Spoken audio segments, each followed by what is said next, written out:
on for that. Oh my God, that's amazing. I just looked. That's amazing. Sorry for the non-PC talking there, people, but anyway. That's the channel. That is. Welcome to Nerds of Legend. I have to put one thing is no, we do talk a lot of shit, but we are wildly inclusive of all people. So yeah, it was like there's a little problematic. However, we will take any and all opportunities to insult Ben. Apparently, because that's what the show has become. That is what the show is about. So anyway, that was not an insult. Welcome. No, it's not absolutely. To Nerds of Legend. I'm Ben. I will be leading the discussion tonight. Next to me is Joel, and below both me and Joel is Brendan. That's the first time you've ever said that. Yes, because Brendan's the power bottom. Oh, wait. It continues. No beard. No beard. Huzzah! Yeah. Anyway, so before we get into our discussion on Norse mythology today, just one or two quick announcements. Just a reminder, we'll be on November 18th doing a special. November? March 18th. Sorry, it's been a day. It's been a Monday. Where was I?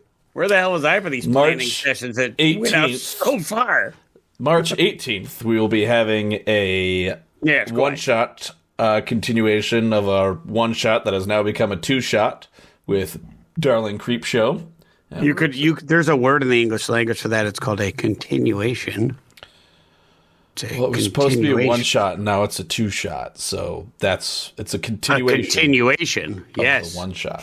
Haha, Webster saved you again. Oh, this is the mode we're in today. Yes. Dude, I have slept 2 hours since yesterday, so. The conclusion. And are you sure? I can't remember the book at the moment, but it's by somebody, and Brennan will get it at some point. Ilmet in Lankmar. Right, so Ilmet at Lankmar by Fritz Lieber, and then also Ship of Shadows by Fritz Lieber. Yes. They're Fappered in the Grey Mauser. By Fritz Lieber. 2 novellas. So. Yes. Again, Fritz Lieber is a very German name. He's from Chicago. Yeah. But he pronounces it with a southern accent. Fritz Lieber. Fritz Lieber. So, this is quite the episode already today. So, we're going to be talking about Norse myths. So, we're going to make this probably a few episode little arc here. We're going to start with sort of the creation myth of the Norse, which is, if anybody is familiar with it, it's weird. So pretty much in Norse mythology, the first being in existence is Ymir. He's basically kind of referred to as a sort of anti-god. In Old Norse, an anti-god is called a Jotun. Typically they're referred to as being giants. So Ymir basically is this dude that's like sleeping in ice, and he forms out of poison water. And there's basically out of the sweat from his armpit and legs,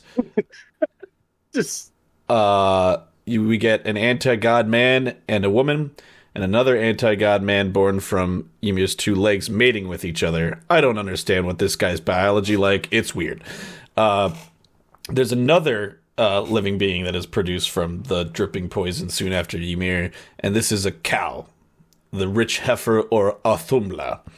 The exact sequence of the cow's appearance relative to Ymir's children is not clear, but basically the cow like spontaneously like gets like sweated out by Ymir, and she starts licking the block of ice that he's frozen in. So she licks his hair free one day, then the next day licks his head out, and then the third day she licks the rest of him out. And then from this ice that basically sweats off of Ymir's body, we get Bor and Bur. Bor is the father of Odin. Yes. This ice man then marries Besla, who's another Jotun. And then together, Bor and Besla have 3 sons. Odin, keep that name in mind. It comes up later. Vili, just a little bit. just a little bit. Vili Yeah. and Ve. Eventually, Odin and his brothers grow up and kill their anti-god great-grandfather Ymir for unspecified reasons. Who knows? They didn't really get into it. They just kill him, which is kind of... There's a lot of that. There's a ton of that in Norse mythology. Like, so basically, this creates and a very... that is not that permanent. This creates the sort of like the backdrop for the never-ending war between the gods and the Jotun. And which basically is the sort of like whole thing behind Norse mythology of like where everything ends at the final battle of Ragnarok, where the Jotun finally overthrow the gods. And then after Odin and his brothers kill Ymir, they just like throw his body out into the void, which is the yawning gap called Ginnungagap. There you go. I am incredibly impressed. That was well done, because that is the most difficult word to say. Oh, I love that word. It's a fun word. I'm just very proud of you. You know. And they basically, using his dead flesh, they create the world. Or Earth. That's Midgard, right? The material world. So they take Ymir's skull to make the sky. They fill it with the clouds, which are made from his shredded brain. Then they take 4 different dwarves to hold up each corner of the sky. Those dwarves are named Northri, Suthri, Althri, and Vestri. Where did that come from? They have no correlation. No correlation to anything. Stop digging. Yeah. You know. Stop digging. You start reading these things, and you become very aware, like where in the English language sort of like sprang from. How lack of creativity was. Yes, they take Ymir's bones and they crush them up and pile them up to make mountains, and they build up a high range of mountains all along the outer rim of the earth. And they use his eyelashes to make a great fence around the earth on top of the mountain ranges. Don't know where that one came from. I will hold on. I just want you to stop for a second and think how big his fucking eyelashes had to have been. Yeah. If the entirety of his bones made the mountain ranges, and they're like, how are we going to keep everybody in here? That dude had some luscious eyelashes.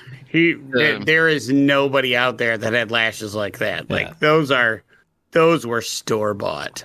And then it's a shame they used lashes to, keep people from falling off the sides of the earth, because they've long since deteriorated and now the sides are exposed. Obviously, yes. So are is this how you expose yourself as a flat earther? You just tell everybody. Brendan has just admitted I've taken a plane ride before, so no. Yeah, it's okay. I read about a flat earther that built a rocket and said science was fake after he taught himself fluid dynamics. Going on with the body mutilation, they drain Ymir of all of his blood and may use it to make oceans and rivers. And then they also create an interior ocean corresponding to the Atlantic and Mediterranean. They surround the Earth with an impassable outer ocean beyond the encircling mountain chain.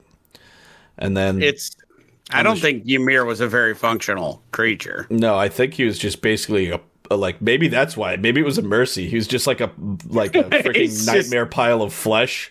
Just like orifices. He's like, how am I alive? And they're like, hey, you know what? You were whining. Another cow came up. They basically just they didn't really kill him. It was like a mercy killing. They just kind of held the pillow over his face until he stopped thrashing. And they're like, we're going to repurpose this. This is some good building materials. What's going on with that thing made of? Are those viable creatures and other substances for construction purposes? Yes. Fantastic. And the second round creatures are like, we're going to try that flesh stuff. Yeah, so we move on from there, and they create a home for the other... Odin and his brothers give a home for the anti-gods, the Jotun, in Jotunheim, which is across the impassable ocean. And... that's kind of it for the sort of creation myth. So basically, they take all of Ymir's body parts. I've listened to like other versions of this where it's like they're like his muscles are used to make the fertile fields, and his they go on for days. They go ham. I think this is pretty much like the most simplified version you can find. These are basically what all we know of like Norse mythology comes from the Eddas, and that's kind of like a lot of the other stuff did not make it past the dawn of Christianity, because we know how they like to get rid of pagans. Yeah, Christians don't like anything. Yeah. At all. So that leads us to another dominant part of the sort of idea of Norse mythology, which is the world tree, which I found out is not actually, the name does not translate to world tree. It's called Yggdrasil. And the Yggdrasil is actually another word for the hanging tree, which is because at some point Odin hangs himself from the tree for 9 days and gives him all kinds of crazy knowledge and stuff. And so it becomes the gallows tree. But and it's an ash tree, isn't it? Yes. Which is really weird to me, because up until recently, I honestly thought it was like an oak or something, equally spreading and majestic. It is not. Yeah. The other thing is at some point during this, when Yggdrasil springs up, you end up with the first man and woman, which is sort of parallel to the biblical creation myth. You have Ask and Embla, or Ash and Elm as their names. But pretty much you have there's two worlds at the beginning of Yggdrasil that are basically held to, there's 9 realms that are all kind of like spread throughout the branches and roots of the world tree. They're all home to different kinds of beings. The first 2 realms which ever appeared were Niflheim and Muspelheim, which were created out of Ginnungagap during the... They're lower ones, so the ones in the roots, basically, right? like Niflheim... Yeah, they're all in the roots of the world. Niflheim is kind of where, like, from what I understand, is where Ymir was basically, like, frozen at. It's supposed to be a land of ice and snow. So, this is a fog and mist, but the true translation of it is Mist Home or Mist World. That's actually kind of a great name. Yeah. Mysterious. It's props to you, Ben, by the way, for attempting to pronounce all of these. It's fun. Yeah, I love these. We're very impressed. Yeah, so you have Niflheim, which is one of the first 2 realms, and it's very cold. It's the darkest and coldest of all the realms, and the oldest spring in the world is this one's harder. Velgermir, which is the bubbling, boiling very spring. Good. Velgermir. And is protected by a huge dragon known as Nidhogg, or Nidhugg.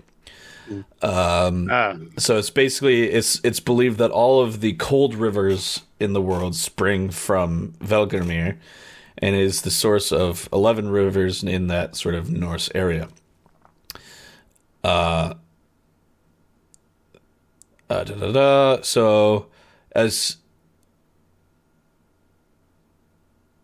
basically, as the world tree grew, it stretched one of its large 3 roots far into Niflheim and drew water from Velgermir. And then on the other side of the cold, dark place, we have Muspelheim, which is the land of fire. It was created at the same time, but it was far to the south of the world. So basically, Niflheim, you can think of it as way up north, and then Muspelheim is way down south.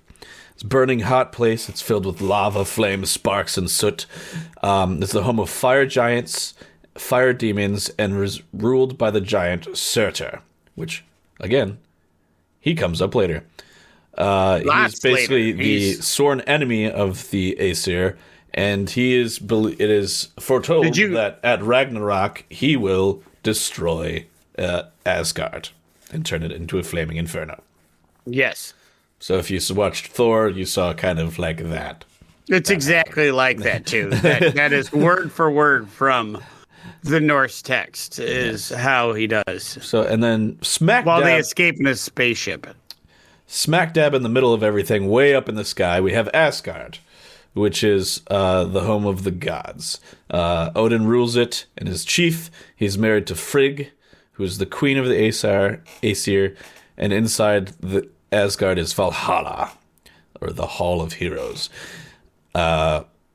So another fun fact I didn't know about was there's an agreement between Odin and another goddess, Freya, where half of all these warriors chosen... Yep. Yes, half of all warriors that are chosen in battle by the Valkyries, half of them go to Odin and half of them go to Freya.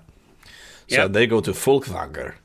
Which is, instead of a mead hall, it's a giant overturned ship. Which is kind of cooler. It is, actually. Well, I don't remember, it's... Let me pull it up. Mm-hmm. But Freya is the head of the Vanir. And I don't remember. I know the Aesir are more warlike, and I think the Vanir are more geared towards the non-aggressive parts of life, like farm and life and things like that. Freya is still a war god. So but they were switched. Yeah. But he is part of the Aesir. Yeah. The Aesir are the term for the pantheon of the gods that you know. So Odin is one of the first three of the Aesir, and then the Vanir, that's the term for the Jotun. So that's the umbrella terms for the two. I think it's a separate dealio on it though, because there's also Vana. We'll get into it, but there's other places after. Asgard. Vanir are the group of gods associated with fertility, wisdom, and the ability to see the future. Yeah, so usually they're future seeing. They're more mystical, more peaceful. Yeah, more peaceful. Yeah. So you've got Midgard, which is Middle Earth. That's the literal translation of Midgard, which is where we live. It's right in the smack in the middle of everything, and it's right below Asgard. Also, where the Shire was. Yes, and it's where you can travel between Midgard and Asgard by traveling along the Bifrost or the Rainbow Bridge. There's also Midgard is surrounded by the ocean that we talked about earlier, which is occupied by a huge sea serpent by the name. Is that Jormungandr? Jormungandr. Yep. That it basically so long that it completely encircles the world and can bite its own tail. He is one of Loki's children. Yes. Is that a case of Ouroboros? Yes, this is the Ouroboros. It's kind of one of the early things of it. Again, on the other side of the impassable ocean is Jotunheim, or the home of the giants. They're also sworn enemies of the Aesir. The Aesir have a lot of enemies. When we get into talking about the Aesir, you start realizing that they are dicks. Yeah, they are literally the classic bullies of they're very strong in the might makes right type mentality, which was very similar. Which is why Loki's kind of like dude, Loki is it's amazing. It's a bad rap. Well, no, absolutely not. When you listen, you could tell that they did not read this shit episodically. They did not be chapter 1, stupid shit Loki did, how it fucked us. And then it's you turn to the next chapter, and there's Loki doing another dumbass thing. Because read Neil Gaiman's Norse Gods, and it's essentially just one after the other of just Loki's dumb shit. And you're like, how does he get in there? He gets out of fucking over everybody by fucking them over a different way. Yeah. And they're just what are you going to do? In American Gods, right? So Mr. Wednesday is Wotan or Odin. Odin. Yeah. Yes. So the Jotun and the Vanir they fall under the umbrella of people who are at war with the Aesir. Yeah. So if you think of Ragnarok, the film, and the idea that Asgard, that was historically accurate. Yeah, 100% benefits from all this combat and conquest. Yeah, they had plenty of enemies. This was documented. Yeah. Basically, Odin went and was like, I don't want anybody to mess up me and my kids, so I'm going to go mess up people first. Yeah, literally, with very little provocation. Yeah. And it could be like, I'm stronger than you, so therefore it's fine. So you have Jotunheim. But they were dumb. Like, that's the thing, is like the only one with any amount of cunning, it seems to be, was Loki. Mm-hmm. Loki was the one that got them out of so many issues, and then at the exact same time, got them into an equal number of issues. It's like, you look at Thor, and it's like, Thor's like, I hit it with my hammer. That doesn't work. I'll punch it twice. Yeah.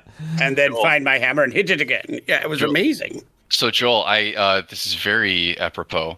The word cunning comes from Middle English and is possibly borrowed from the Old Norse kunandi, or knowledge. Mm-hmm. There's a lot of words from. I mean, our language is what closest to German, and the German language is descended from.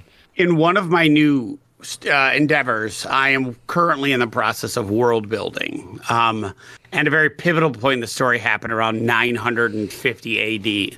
So I'm doing a lot of research into Old English words. Yeah, and it directly says like most of them are from Norse. Mm-hmm. Like the Old English is a very small language. Like the dictionary I have was published in 1889 or something. It was a collegiate dictionary of Old English words to modern English words. And I figured since it hasn't been spoken since 1100 AD, timeliness doesn't really matter. And I like the old parchment type look for my research.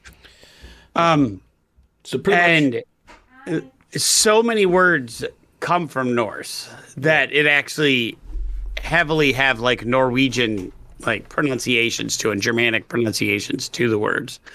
So and Old English is nothing like modern English in any way, shape, or form. It's amazing.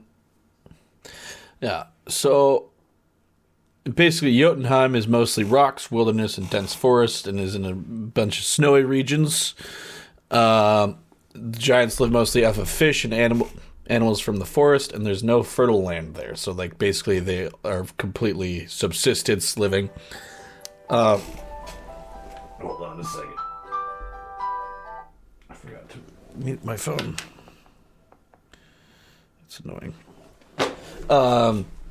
Basically, giants and Aesir are constantly fighting, but also every once in a while, they get it on a little bit in other ways in the bedroom. So Odin, Thor, and a few others have had giant lovers, and Loki, who we mentioned before, he's not originally an Aesir. He's a Jotun. And he's like eventually became accepted by the Aesir until he pranked them one too many times, and I can't remember all the horrible things they do to him, but we'll probably get into that. They killed his children and used his entrails and tied. Yeah, they hung him upside down by his entrails under a freezing waterfall where poison is constantly being dripped into his wounds. Mm-hmm. With the entrails of his children. Yes. Nasty. Yeah. You think you're having a bad Monday. Yeah. And you thought my Monday was bad. And what's really funny is if you listen to any of this, it's like they 100% cause all of their problems. Like all of the stories, they cause their problems, and they're like, I was unaware this would happen. Yeah. Yes, you were. Like, you shut up. You know damn well. But like it's like the entire group has no foresight for such a heavily seeped mythology. It's fantastic, but they have no foresight in what they're doing, and I love it. Like it's all, what do we do now? And again, I'm referring back to one of my favorite stories from Neil Gaiman's Norse Gods, but it's the story of where they get the wall around Asgard. Yep. And pretty much a guy comes in and he's like, I can build this wall for you, but shocking to nobody, he's like, if I do, I get to marry Freya. And they're like, no, absolutely not. Loki's like, hold on. If we con this guy into building a majority of the wall. Yeah, well, they didn't know it was a Jotun at the time, but they suspected. Mm-hmm. And Loki is like, hold on. There's no way. Let's tell him he's got one season. And they're like, right, that's perfect. And then we just won't pay him. And they're like, yeah, there's no way he'll get it done. So he's going to pretty much so like, listen, you get this shit done in one season, you can have Freya. And their plan was to just get one dude to do a massive amount of work while they sit around and are just giggling that they screwed him over. And the guy's like, sure. And builds the wall. Like, proceeds to build this, like, massive, like, structurally perfect wall. Like, the thing was you can't fit a piece of paper in between the rocks. And he was like, copy that. And him and his super strong magic horse do this. And right at the end, the last day, Loki's like, I'm about to get screwed. They're going to take Freya. They're going to kick my ass. And so his solution is to turn into a horse and go fuck his horse. Yep. And that's how he gets Sleipnir. Yeah. And the six-legged horse that Odin rides into battle. But he doesn't. But Loki, this is what's also funny, is like the idea of like gender fluidity. They're like, yeah, that's fine. Nobody cares. Like they were very progressive with their thought process. It's like, it's so Loki did not turn into a male horse. He turned into a female horse. Yep. So he is actually the mother of Sleipnir and Jormungandr. Yeah. And I want to say the wolf. I want to say that Fenrir's wolf came from that. Yeah, Fenrir came from that pairing too. But I mean, there's so many other stories where they're like, we're gonna outwit this person, but you're not really outwitting. You're just being a dick. Yeah. They're like, we'll pay you. Are we really going to pay him? Shut up. No.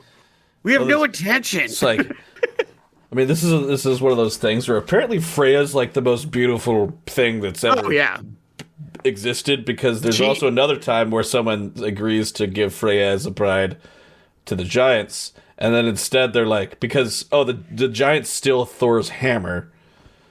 Yeah. And then the solution is once again barter Freya off. Who is like, they're like, we want Freya, and then they're like, okay, and then but they just dress up Thor as a lady, as Freya, and refuses to take the veil off until like they get to the end of the feast, until he finally gets his hands on the hammer, and then he proceeds to beat the shit out of everybody in the room. Don't forget, while he's at the feast, he eats 2 full cows. Mm-hmm. And then proceeds to drink like casks and casks and casks of mead. They're like, damn. Not only are they like, Freya, you're looking a little beefy. Yeah. And Thor's like, shut the fuck up. It just proceeds to like, which is funny, especially if you've seen like the new God of War game, and like Thor's a fucking chonky boy. Like if you just imagine that at the Freya wedding. Yeah, that's what's funny is like we forget a lot of the time that, because we've been so inundated with Thor as Chris Hemsworth, or the blonde. Yeah. The blonde surfer with abs for days. No. But the reality of it is like Thor was a chonky boy. Yeah, they were more like the strongman bodies. Like that's what they were. They were about. They were very, because the gods are representative of the people. Because they want muscle that's they want muscle that's useful, not muscle that's for show. Yeah, so they were very much about if I can take it, I will take it. Like if you can't keep it, it could be mine. Mm-hmm. And so, I mean, like, why wouldn't Thor embody the strongest version of a human? Like just the big, can last for a couple hours. Let's be real. Like Thor the god would look more like Thor Bjornsson the man than he would look like Chris. Than he would look like Chris Hemsworth. He actually, no, like the mountain. Half Thor Bjornsson, not the one where he became the bodybuilder, but like the actual mountain, like that guy. They'd be like, yeah, there's Thor. I mean, how Thor Bjornsson, that's the same guy. No, I know, but he went through now. Currently, if this is just for anybody who's looking, he's more like bodybuilder looking now. But he's more of the bodybuilder. He was finally world's strongest man, and then he threw a tantrum because he lost the next year. Well, I mean, for guys in that competition, a lot of them are multiple title holders. I think he got runner-up quite a few times. He ended up doing a boxing match against Eddie Hall. I don't know. I don't know if their rivalry in strongman competitions helped to foment that at all. But I know there's like a big thing about I think it was overhead press, and Eddie did more or something, and then he threw a tantrum. I can't remember. It was a while ago. I just, I'm happy when I show up at the gym. I was happy because I deadlifted 225 the other day. I don't keep bringing it up, but man. Hey, shut up. We're giving you your credit right now. Good for you, Benjamin. I was very happy. And I'm not being sarcastic. You actually did. Yeah. You're proud of that. So good. I am proud of it. I know. You brought it up 173 times. It's because I only talk to you, and I can't keep forgetting who I told it to. Anyway. That's right.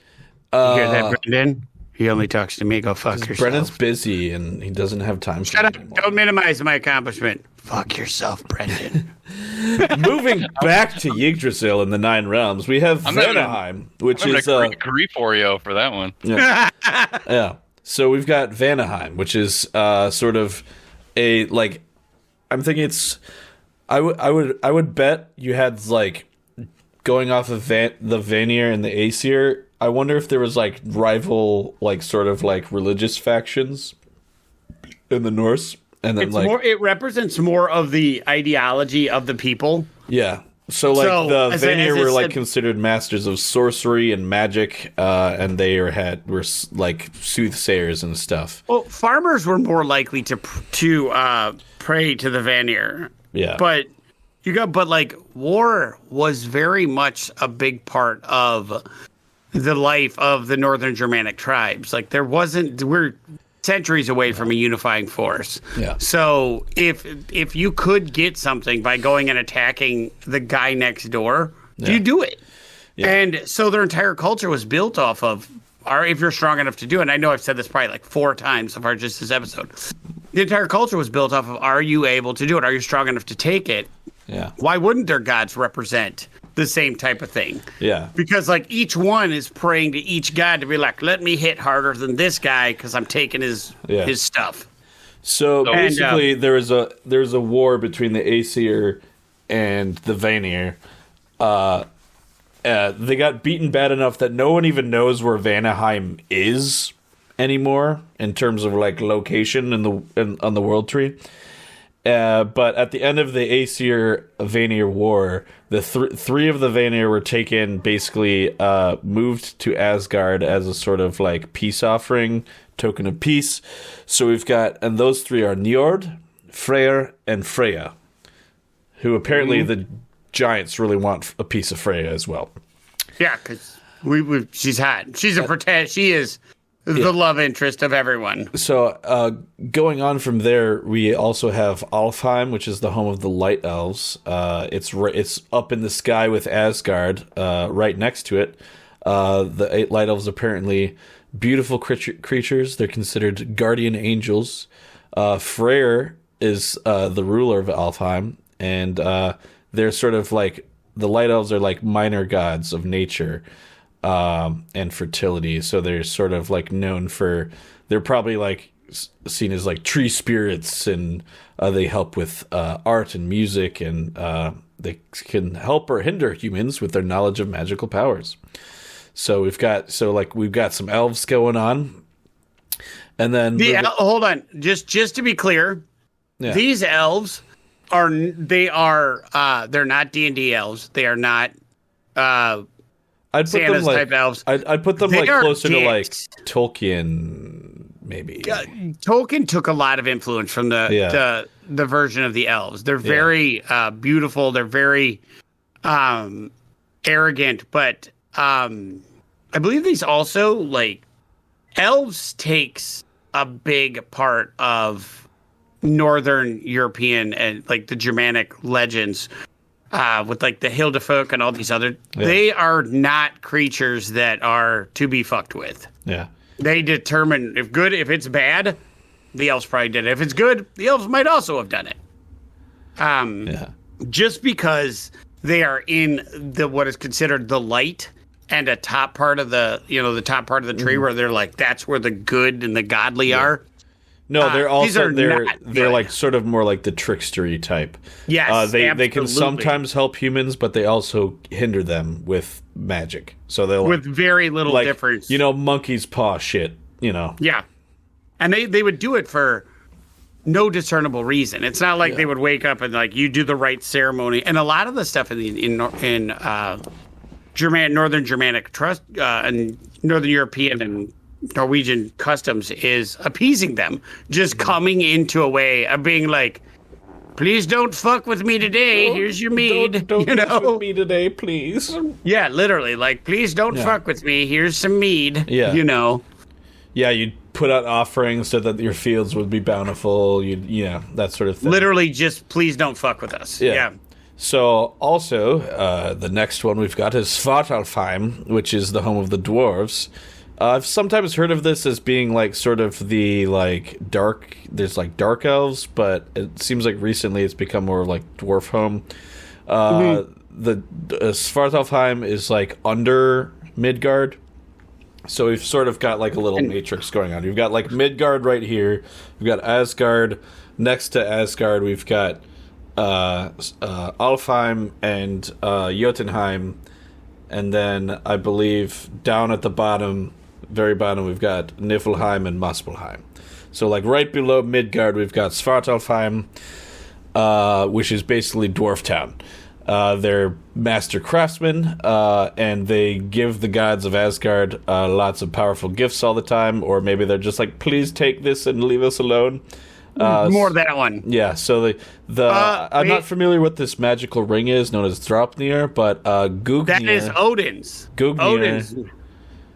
Odin has the ring. Is Odin's spear, which, when thrown, can never miss its target. Gungnir, right? Gungnir, yeah. Next after that's all we got on Svartalfheim off this website I'm using. And then next is Helheim, which is the home of the dishonorable dead. So basically... ruled by Loki's daughter. If you're a bad person, you go to hell. You just don't die in battle. So what I'm reading is that where hell is where all the dishonorable dead, thieves, murderers, and those the gods and goddesses are not. Basically, if you're not a badass warrior, you get to go to hell. It's ruled over by Hel, Loki's daughter.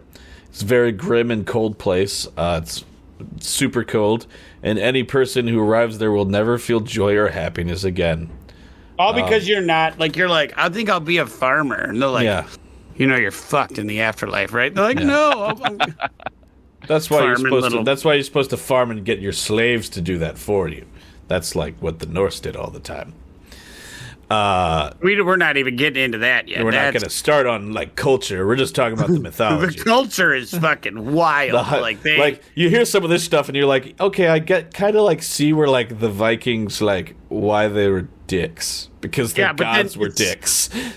It's like they have some very noble, very progressive thoughts, and then at the same time they're like, but you literally can punch harder and take the stuff, and they're like, that's cool. And they're like, absolutely. So here's a funny one. So the gods send all these dishonorable dead to hell. But the whole thing is, at Ragnarok, Hel will use all the dead in her realm to attack Asgard at the end of the world. They make their own problems. So basically, like the Aesir, if they like loosened up their standards a bit, things would be fine. Like Ragnarok doesn't have to happen, but instead they're like, nah, we only want Ragnar over there. You can take these other 5 guys. Which but they were fighting with him. Did they drop their swords when they died? Yeah. Fuck them. Yeah. What? Yeah. And you have to bring your own weapon, Asgard. With that, we're at the end of our realms. So that's basically like the sort of makeup of like how the Norse believed the world was made up. Very loose. Down at the very bottom, you've got Muspelheim. Did you remember the best part of the world tree? Oh, I forgot. So with the world tree, there's a squirrel who is gigantic, and his name is Ratatask, and he goes from the top of the tree where I can't remember the name of there's an eagle that perches at the top of the tree, and wants to eat something. I can't remember what. No, his wing beats disrupt the branches. Okay. And so causes emotions and turmoil in the 9 realms. Okay, so basically, Ratatosk spends all his time going from the top of the tree to talk to the eagle up there, to go to the bottom of the tree at the roots to talk to Nidhogg, and basically those two guys just trade insults back at each other. So like Nidhogg like says, "Go tell the eagle dude that he's a feathery-faced fuck." Yes, it's the greatest thing ever. And There's then, a bunch of other and then creatures that Ratatosk's live like, "Go like, got it." And then he goes back up to the top and tells the eagle dude, he says you're a scaly-faced fuck. And the eagle goes, "What?" "Well, tell him that he says his scales are dull and he smells of feces." And then back to the bottom. And that's all Ratatosk does. But he's also like the one that knows everything that's going on in the world because he's always going back and forth, like up and down the tree. So he knows like, he's the rumor mill of the Norse mythology. He's the roast courier. Yeah. But that's all it does. That's all he does. Oh Jesus! Yeah, that's his whole point. Is because without it, they wouldn't continue to. The tree would become too stable, because they're each trying to get to each other, talking shit, and I can't. I think it's the greatest thing I've ever heard. Like Ratatosk. Yeah, Nidhogg. I can't. I'm trying to find the name of the eagle, but I cannot seem to find the name. Here's what I was trying to say either. Yeah, so it says an unnamed eagle that is perched atop of the world tree. Yeah.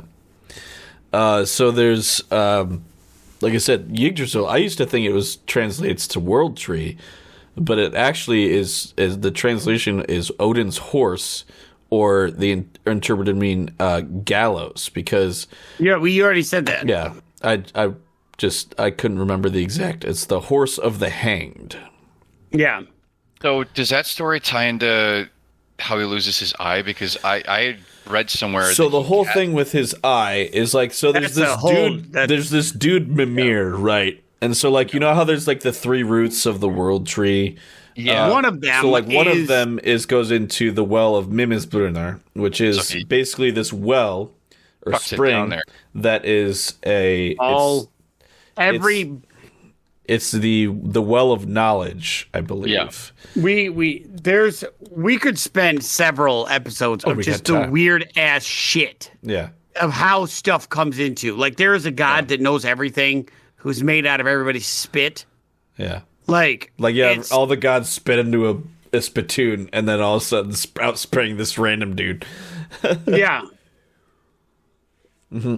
It's so amazing. Like just it's truly fascinating the amount of thought that they put into it, and this is 100% like whether you believe it or not. Like this sounds like a system of stories that got yes-anded over a fire into this massive cosmology. There was probably some hallucinogens involved, for being perfectly honest. Definitely. I'm feeling like that's what Vanaheim was. It was like a mushroom grove, or somebody just like ate their way to enlightenment. So pretty much, for like, since we brought it up, we have the Mimmisbrunnar, which is the source of one of the roots that the world tree drinks from. There's this dude, Mimir, who basically like super early on found this place, and like by drinking of it all the time, he gets basically like it's basically the well of wisdom. He basically like drinks from the water from this well until he becomes like a god in his own right. And then because of his knowledge, he's able to protect that well from everybody else. So eventually Odin gets wind of this, and he's like, "Hey, I want to drink from your well." And Mimir's like, "Give me one of your eyes in exchange." So then Odin just like nonchalant just basically goes with his spear and pokes his eye out. And he's like, And Mimir was like, holy shit, I didn't think you'd actually do it. There's a reason black metal came from Norway. It's like, oh god. I'm telling you. I didn't think you actually do it. It's like if a guitar solo became a physical thing. That's what it is. Your eye hit the metal on the spear. And that was the first power chord. You know, your spine is like metal. That's so metal.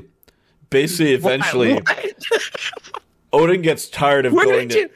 Eventually, during the Aesir Vanir War, Odin gets tired of going to see Mimir at his well.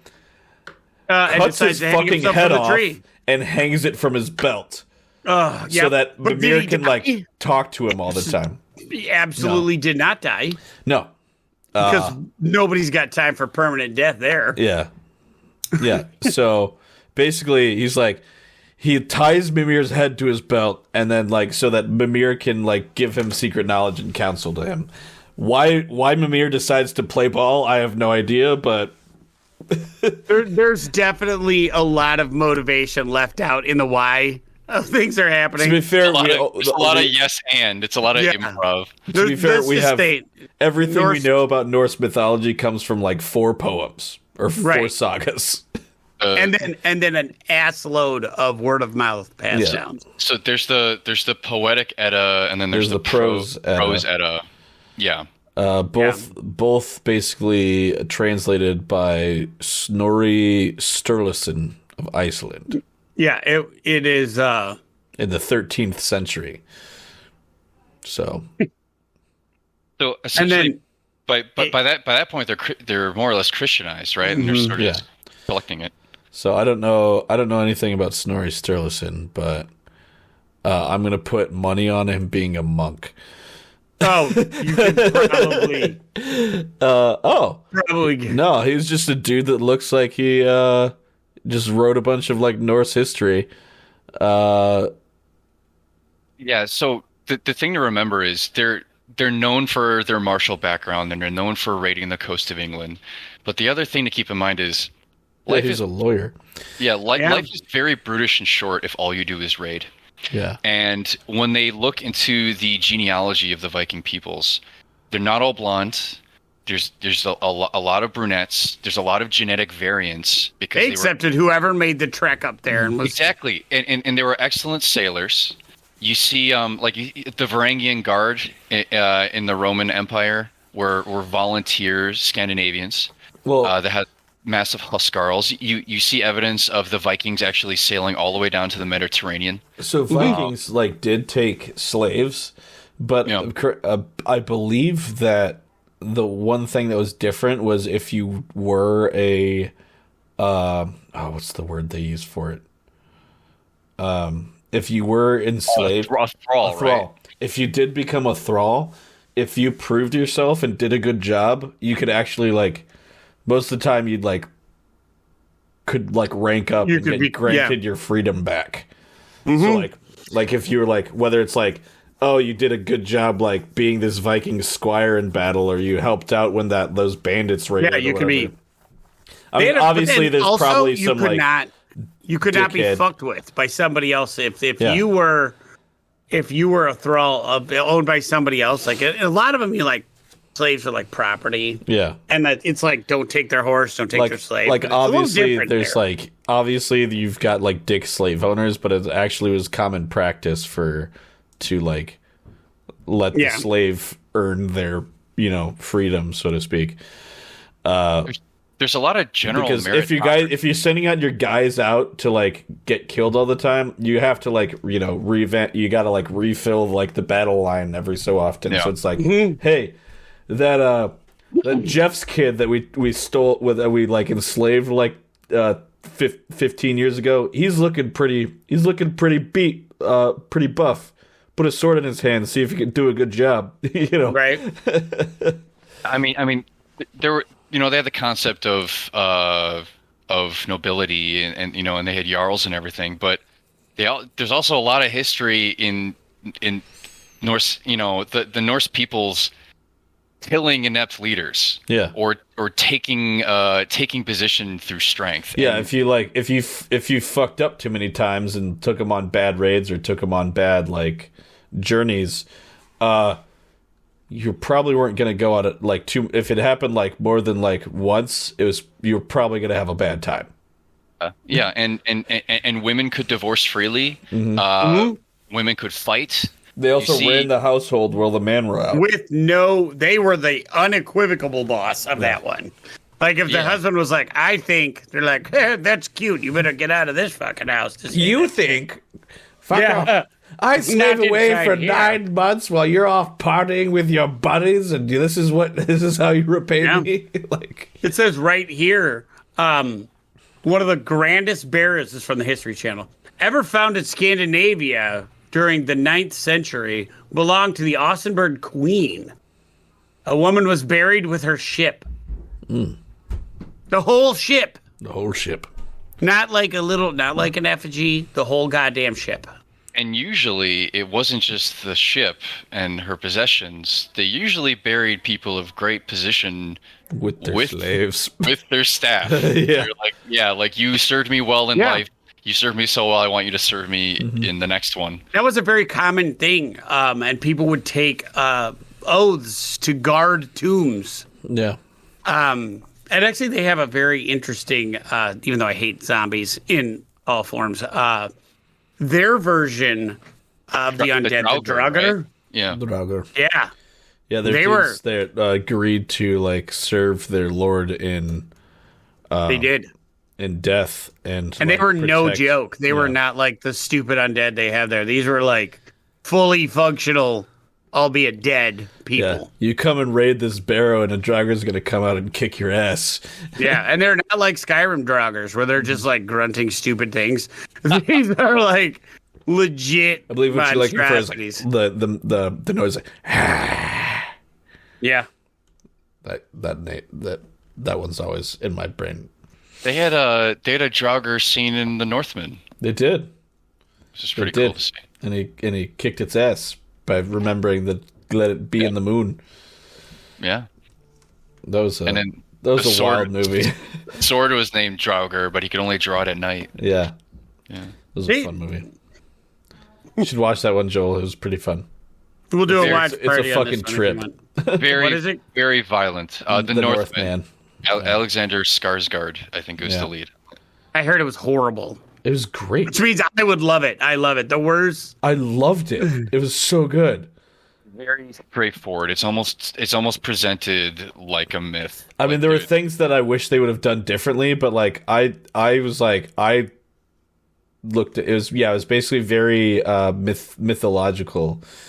So there's like lots of visions that it's a confusing movie if you're not like familiar with that sort of like stuff. But there's like he gets like visions and like dream things all the time, and yeah, it's very. Anyway, well, really quickly, I think the most important theme of that movie actually ties into what we're talking about today. It's sort of the most important tenet of Norse mythology because repeatedly in the movie he sees visions of his familial line in Yggdrasil. Yeah. And falls in love with a woman who is not Norse, who is, I think, ethnically from she's Slavic roots. Yeah. And she's they call her the Slav, I think. A bunch. And it's like, hey, we could leave. We could start a life. Like, you don't have to have this blood pact of revenge. And, the major theme in the movie is being tied into your destiny or going your own way. Mm-hmm. And I'm not going to spoil the film, but that's just probably the most recurring plot point in the movie. Basically, it's like the importance of oaths and like sort of following through on them. Yeah. Yeah. And if you think about it, the whole concept of Ragnarok is this is how it's going to happen. This is how it will happen. The Asgardians, right? The Aesir. All we can do is prepare for it, even though we're going to lose anyway. They are this personality. They make these mistakes. You could almost view it as like they have to continue to prepare for it, because if we don't, then Ragnarok will happen sooner. But don't forget, in this is a piece that a lot of people overlook when they talk about Ragnarok. It's not all the gods died. There were some that were fated to survive Yeah. And kind of like start over. Yeah. Like, So after the world ends, you have the initial ask and Embla, but then there's also after born from the roots of Yggdrasil after Ragnarok are where'd it go? But that's the thing though. There's no like documentation of like second Ragnarok, right? There's no. Yeah, no, exactly. So, figure that shit out. Because the whole thing is the whole thing about Norse mythology is it's actually very cyclical. It's believed that basically like Ragnarok's going to happen, and then we just start over, and then it's going to happen. The wheel turns back around again. Yeah. So a core tenet of the faith of that pantheon is you are who you are. Yeah. Yep. Because you've already done it.